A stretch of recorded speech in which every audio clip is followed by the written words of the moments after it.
وجوہات ہیں ان کی وجہ سے کیمیکل ایسے ریلیز ہوتے ہیں جس میں انسان ڈپریشن میں چلا جاتا ہے. یہ جو قسم ہے اس میں آپ کو سائیکائٹرسٹ کی ہیلپ لینی چاہیے اور اس کا علاج دوائیوں کے ذریعے ممکن ہو سکتا ہے. لیکن جو پہلی قسم کا ڈپریشن ہے جسے ہم بیرونی عوامل کے زیر اثر ڈپریشن کہیں گے، جو بیرونی عوامل کے ذریعے آپ ڈپریشن کا سامنا کر رہے ہوتے ہیں، اس میں ایک ماہر نفسیات، کوئی اچھا سمجھدار انسان، آپ کا کوئی استاد، آپ کا کوئی بزرگ، مطلب اچھی کمپنی، آپ کے کوئی دوست، آپ کی کوئی اچھی کمپنی، وہ اس میں آپ کی مدد اور معاونت کر سکتے ہیں کہ ڈپریشن کی وجوہات جاننے میں آپ کو مدد کریں.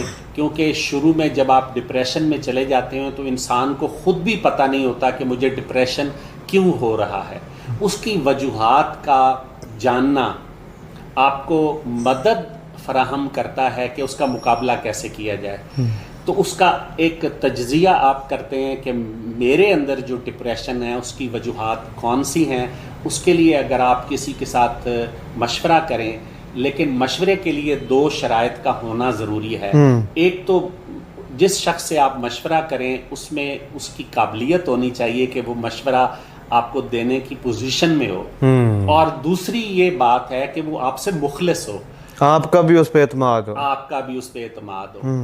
اگر ایسا شخص آپ کو مل جائے جو سمجھدار بھی ہو اور مخلص بھی ہو، اس کے ساتھ مشاورت کر کے اور پھر خود اس کا تجزیہ کر کے، انالیسس کر کے آپ یہ اندازہ لگا سکتے ہیں، بلکہ اس کی نشاندہی کر سکتے ہیں کہ آپ کے کیس میں ڈپریشن کی کیا وجہ ہے. جس طرح آپ نے کئی دوستوں کا علاج کیا ہے، یہ ہمارے تجربے میں آیا ہے.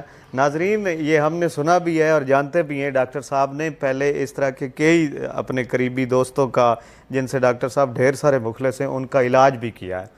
جی ڈاکٹر صاحب. جی، تو اس میں اگر آپ کو وجہ کا پتہ چل جائے تو پھر اس کا علاج آسانی سے کیا جا سکتا ہے. اس کے علاج کے سلسلے میں ہمارا جو مذہب ہے وہ ہماری بڑی رہنمائی کرتا ہے. مطلب روحانی علاج بھی ہے؟ جی، اس کا روحانی علاج بھی ہوتا ہے. اس میں سب سے اہم چیز یہ ہے کہ جس طرح ایک ایمان مجمل ہے اور ایک ایمان مفصل ہے.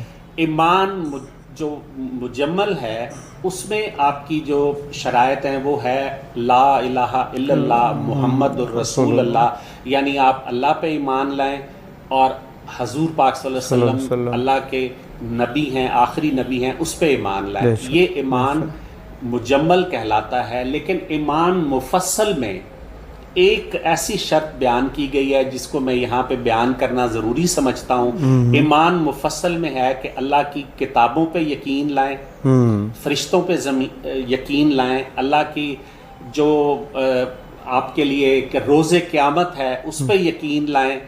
اور اس میں ایک اور چیز کا بیان ہے جس پہ شاید آپ لوگوں نے کبھی توجہ نہیں دی، وہ ہے کہ تقدیر پہ ایمان، اچھے اور برے دنوں کے اوپر آپ کا ایمان. زندگی جو ہے یہ جہاں اس میں خوشیاں ہیں وہاں اس میں دکھ بھی ہیں اور آزمائشیں بھی ہیں. جی جی بالکل. تو آپ کو جب بھی آزمائش کا سامنا ہو تو آپ کا اس چیز پہ ایمان اور یقین ہونا چاہیے کہ یہ سب کچھ من جانب اللہ ہے اور یہ میری آزمائش ہے. اس میں نے اپنی امید کو نہیں چھوڑنا اور اللہ پہ اپنا ایمان مضبوط رکھنا ہے کہ یہ جو آزمائش ہے، یہ دکھ ہے، یہ مستقل نہیں رہے گی، بلکہ یہ انشاءاللہ وقت آنے کے ساتھ دور ہو جائے گی. اور اس کے علاوہ ہمارے مذہب میں ہمیں جو صبر کی تلقین کی گئی ہے، یہ ایک بڑا ہی اہم ہتھیار ہے جو انسان کو دکھ، مصائب اور ڈپریشن کے دنوں میں مدد کر سکتا ہے. صبر ایک ایسا یعنی ایک رویہ ہے، اگر آپ اس کو اختیار کریں تو اس کا اللہ کے ہاں بھی بڑا درجہ ہے. اور آپ کو پرسکون رکھنے میں اگر آپ اللہ پہ یقین رکھتے ہوں اور آپ صبر کرنا سیکھ جائیں تو آپ کے لیے بہت سارے مصائب کا سامنا کرنا آسان ہو جاتا ہے. جی بہت شکریہ ڈاکٹر صاحب. جی تو ناظرین، آج کا یہ ہمارا پروگرام تھا جس میں ہمارا موضوع رہا ڈپریشن. ہم نے ڈاکٹر صاحب سے سوالات کیے، ڈپریشن کیا ہے، اس کی علامات کیا ہیں اور اس کا علاج کیا ہے. ناظرین، امید ہے آپ نے پروگرام سنا ہوگا. اگر آپ کو اس حوالے سے کوئی مسئلہ درپیش ہے، آپ کو صحت کے حوالے سے کوئی مسئلہ درپیش ہے، تو آپ ہمیں ٹیکسٹ میسیج بھی کر سکتے ہیں، واٹس ایپ کر سکتے ہیں، اور آپ ہمارے یوٹیوب چینل سانجا ساہیوال کے کمنٹس باکس میں آ کے اپنی قیمتی رائے کا اظہار بھی کر سکتے ہیں اور سوال بھی پوچھ سکتے ہیں۔ اگلے پروگرام تک کے لیے اپنے ہوسٹ شفقت بگھیلا کو دیجیے اجازت۔ دیکھتے رہیے سانجا ساہیوال۔ اللہ نگہبان۔